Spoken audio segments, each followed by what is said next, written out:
Have you ever been judged as less than you are, erased by a single glance? The morning sun poured through the towering glass doors of Pinnacle Investments in Seattle, bathing the polished oak floors in a golden glow.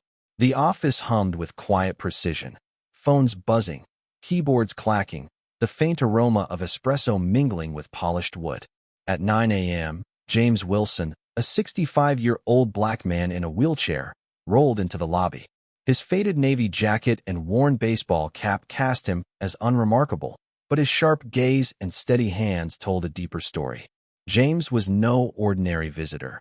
He was the silent owner of Pinnacle, a retired investor whose wealth and influence were carefully concealed in the folds of his humble attire. Today, he'd come to test the soul of his firm, and what he found would ignite a reckoning that rippled far beyond these walls.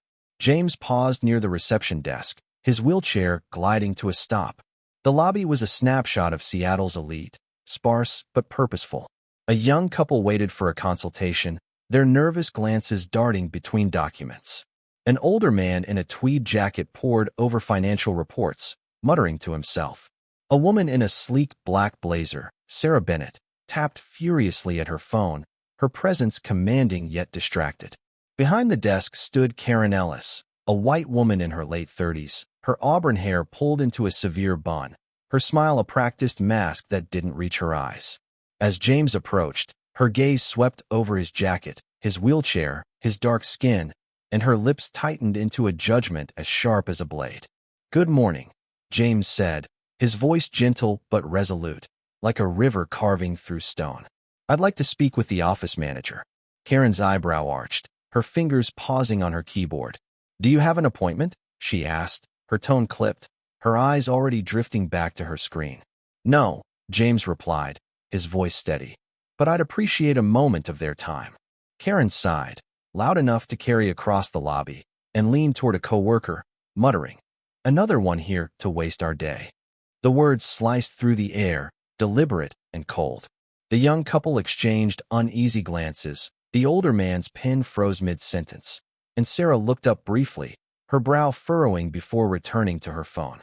James's hand tightened on the small leather notebook in his lap, its pages filled with observations from years of unannounced visits to his offices.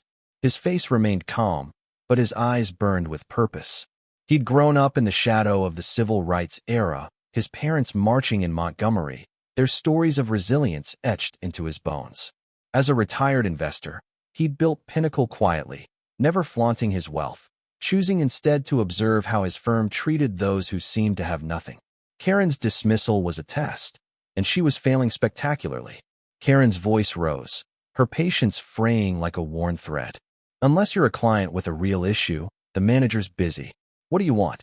Her words dripped with condescension, each syllable a brick in a wall meant to shut him out. James tilted his head, his gaze unwavering. "I'm here to discuss office operations," he said, his tone even but weighted with intent. Karen scoffed, her eyes rolling. "Operations? Look, if you're here to complain about a fee, there's an online form." Her voice carried across the lobby, drawing attention. The older man muttered, "She's treating him like he's nothing." The young couple shifted uncomfortably, the woman whispering to her partner, "Why is she so rude?" Sarah Bennett paused her typing, her posture stiffening, but she remained silent, her focus torn between curiosity and self-preservation. James's calm was a deliberate choice, honed over decades of navigating spaces that sought to diminish him. He'd faced worse, store clerks shadowing him, skeptical glances in boardrooms, the quiet sting of being underestimated. But this moment felt heavier, a mirror reflecting a world that hadn't changed as much as he'd hoped. His notebook held lessons for his mints, young entrepreneurs he guided to see beyond appearances, to wield dignity as a shield. Today, he'd add a new chapter. A young analyst, Miguel Torres, stepped from a side office, his Navy name tag catching the light. "Karen," he said, his voice low but firm, "maybe we should hear him out." Karen's head snapped toward him, her eyes flashing. "I've got this, Miguel. Go back to your desk." Miguel hesitated, his jaw tight, his gaze meeting James's. A flicker of recognition, not of James's identity, but of the wrongness of the scene, passed between them. James nodded slightly, a silent acknowledgement of Miguel's courage. "Please," James said, his voice steady. Just the manager. Karen slapped a clipboard on the counter, her movements sharp. Write your name. Someone might get to you eventually. James didn't touch the clipboard. Instead, he opened his notebook, revealing a tri-folded letter embossed with Pinnacle's corporate seal. He slid it across the counter, his hand steady as stone. Give this to your manager, he said, his tone calm but unyielding. Karen's eyes narrowed, her manicured nails pushing the letter aside. We don't take random papers, she snapped. If you're not a client, wait like everyone else. The lobby tensed, the couple whispering, the older man shaking his head, Sarah closing her phone, her expression tightening.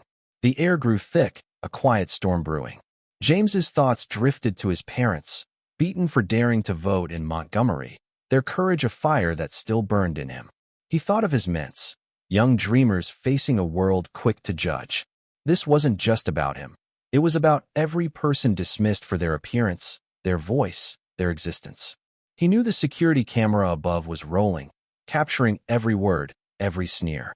His mantra, born from years of struggle, steadied him. Truth waits, but it never hides. A young black receptionist, Nia Carter, watched from her station, her fingers hovering over her phone. She'd seen Karen's sharp tongue before, aimed at clients who didn't look the part. This felt different, crueler, more personal. Her heart pounded. She wanted to speak, but fear of Karen's authority held her back. Instead, she opened her camera app, her thumb trembling as she hit record, capturing Karen's scorn and James's unshakable poise. It was a small act, but it felt like defiance, a spark of resistance against a system that thrived on silence. Sarah Bennett rose from her seat, her blazer crisp, her presence commanding. Mr. Wilson, she said warmly, her voice cutting through the lobby's tension. I didn't expect to see you here. Karen's head whipped around, her face draining of color. Mr. Wilson? The lobby stirred, whispers, gasps, the older man's chair creaking as he leaned forward. James nodded, his smile faint but genuine. Good to see you, Sarah. Sarah turned to Karen, her gaze cool and piercing. Mr. Wilson isn't just a client. He owns Pinnacle Investments. The words landed like a thunderclap, shattering Karen's illusion of control. Karen staggered back, gripping the counter, her breath shallow. That's impossible, she stammered, her voice hollow, drowned by the weight of Sarah's revelation. James spoke, his tone low but resonant, each word a mirror reflecting Karen's prejudice. It's not impossible, Miss Ellis. It's just not what you assumed. Nia's phone trembled in her hand, but she kept recording, her fear giving way to resolve. James's eyes met hers, a quiet connection across the lobby. Young lady, he said softly, trust your voice. It matters. Nia's breath caught, her grandmother's strength, born from years as a domestic worker in Seattle's elite homes, surging through her. She nodded, her camera still rolling, capturing a moment that would change everything. The office door swung open, and Diane Foster, the manager, stepped out, her face a mix of confusion and urgency. A woman in her early 50s with a no-nonsense demeanor, she scanned the room, her eyes landing on James. Mr. Wilson, she said, recognition dawning, her voice tinged with respect. I wasn't expecting you. James gestured to the letter in Miguel's hand. That explains my visit, he said, his voice steady but rich with purpose. Diane took the letter, her jaw tightening as she skimmed the text. Her gaze shifted to Karen, hardening like steel. Ms. Ellis, my office. Now. Karen's face crumpled, her earlier bravado dissolving like mist. I didn't know, she whispered, her voice breaking, her hands twisting in her lap. James cut her off, his tone gentle but unyielding. You didn't need to know who I was to treat me like a person. The lobby fell silent, his words a verdict that hung heavy in the air. Diane's gaze flicked to the security camera above, then back to Karen. Let's go, she said, her voice clipped. Karen followed, her steps unsteady, the door closing behind them like a final curtain. The lobby exhaled, whispers rising like a tide. Inside Diane's office, the security footage played on her laptop synced to the firm's server. Karen's sneer, her dismissive words. If you're here to complain, there's an online form, and James's unshakable calm filled the screen. Diane's voice was cold. You treated a person like they didn't matter, Karen. That's not who we are. She slid Karen's badge across the desk. Your employment is terminated. Hand over your login credentials. Karen's hands shook as she typed, her career unraveling in seconds, ended by her own actions captured on tape. She was escorted out, her head bowed, the weight of her prejudice a burden she could no longer deflect. Back in the lobby, James spoke to Miguel, his voice low and warm. Thank you for stepping in. Miguel nodded, his eyes heavy. I should have done more, sir. James's smile was gentle. You did enough, son. That's a start. He turned to Nia, who approached hesitantly, her phone now in her pocket. I recorded it, she whispered, her voice trembling but resolute. Will it help? James's eyes softened, a flicker of pride in his gaze. It already has, Nia. Your courage is the spark. Diane emerged from her office, her face somber but resolute. Mr. Wilson, I failed this office by letting this slide for too long. What can we do to make this right? James's response was immediate, born from years of quiet vision. Start a Dignity First initiative, training co-designed with community leaders to teach empathy, not just policy.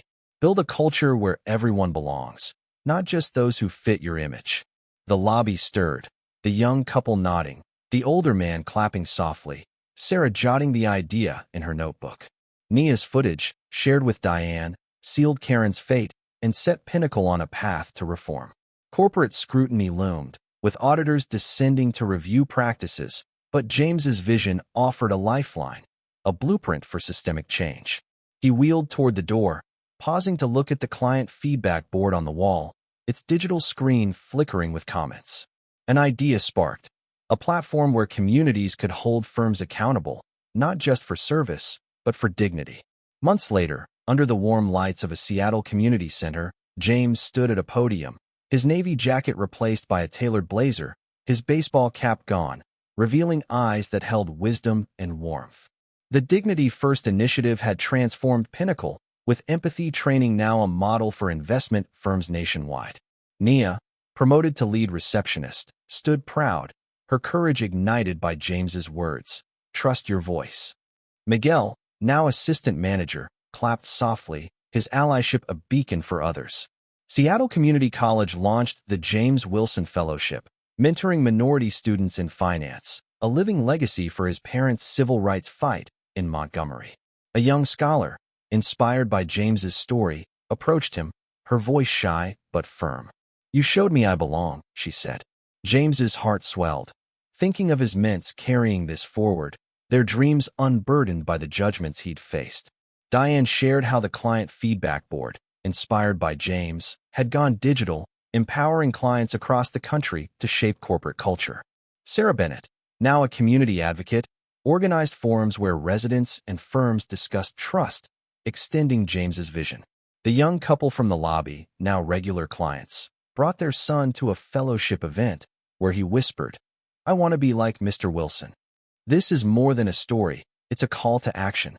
James Wilson proved that dignity isn't earned by status, it's owed to every person. His quiet resolve turned prejudice into progress, showing that truth, when wielded with patience, can rewrite the rules. If this moved you, share where you're watching from in the comments below. Hit that like button and subscribe to join a community that stands for justice, equity, and change. Together, we can build a world where no one is diminished by a glance. Let's keep James's ripples spreading, lighting the way for a future where dignity reigns.